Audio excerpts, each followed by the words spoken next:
What's the deal about fashion forecasting?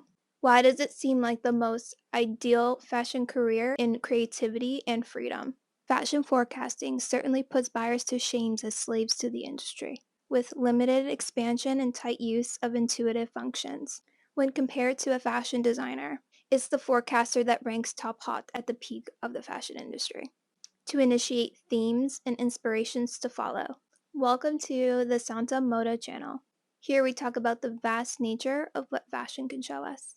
This video is a continuation of the basic introduction done previously on my channel. If you haven't already, it would be a great stepping stone to tap into the fashion forecaster's subconscious mind and conscious. It gets transmuted into mindful, into conscious state to what interpretations are.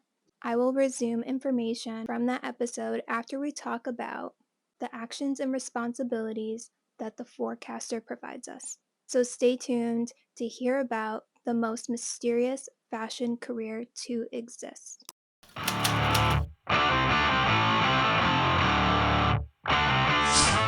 Fashion forecasting was a deep seed in my passionate drive for over a decade. Personally lived abroad in fashion capitals in both Italy and France. There I conducted my own research in scouting and collecting data, forecasting visuals, and self-portfolio work. My eyes had opened in attendance to fashion weeks with clear vision of being able to see motivating themes with shifts that I witnessed in place. That makes me eager to share more insight on the secret jobs of the fashion industry that aren't in plain sight. I'm still going to keep the comprehension level with elementary fluid so we may be able to dive deeper in later episodes with all the knowingness at the forefront. What's so intriguing is that information that is forecasted is usually 18 to 24 months in advance. This may only be released through trade papers from forecasting agencies, where companies of elite status, corporate, may gain competitive traction in any industry. On a public level, we will see themes released through the designer runways, the fashion weeks ahead. Extension to my previous video, I talk about how it's politics, nature, climate, blah, blah, blah. Okay? It's movements, period. Trend forecasting obviously is a branch from that. So whatever industry that is, it'll be that type of forecasting. Color forecasting, whatever. I digress. Buyers and designers are aware of what's to come and are able to either produce or prepare for the prediction wave. The briefing of the hierarchy and the flow of the fashion world. What does the fashion forecaster do? Well, this is all very intricate to explain, but one thing is certain: information. It's both a sword and power for anyone who possesses it. As you see, seeking this position in the industry would be considered very mediocre with an undergrad.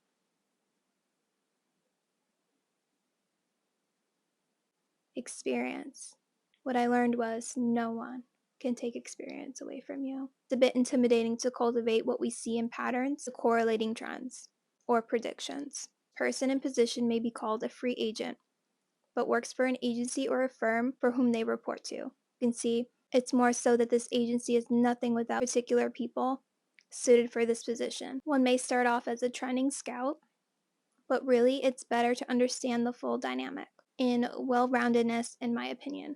What do the forecaster agents do? They more or less get sent on missions to various countries by these so-called agencies and possibly spend 6 to 12 months at one time to record data and findings.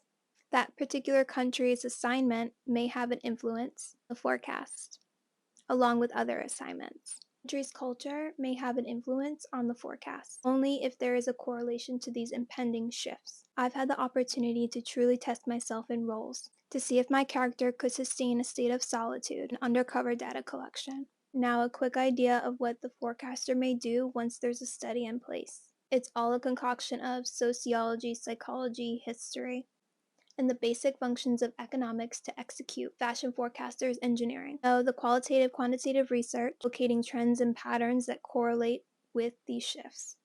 One may read the news every day with documentation, recorded events, and occurrences. There is so much to expand on with that. Merely the tip of the iceberg. I really don't want to reveal everything, but I will elaborate further on my understanding. You can use your imagination in new ways to make predictions, your everyday surroundings. Aside from the core things, there is a historical component, where one may enrich themselves with that very culture, including food, tradition, and architecture in the atmosphere. Studying in museums helps gain more knowledge, origin traits, and influences. Along with this, there's an element of anchoring in the present, both past and future timelines.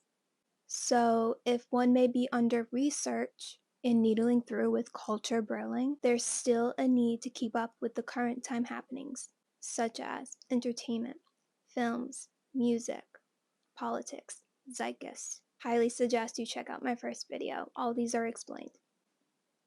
I hate to repeat myself, but if you have not seen the video prior to this one, I do recommend because there's crucial terminology to be understood when I start to go up the slope with more knowledge into fashion forecasting. I have a few examples of previous recorded data from my time abroad when I was in Milano. It's a bit off-center with the shock factor, but it'll be okay. In 2017, there was a release of the notorious It movie.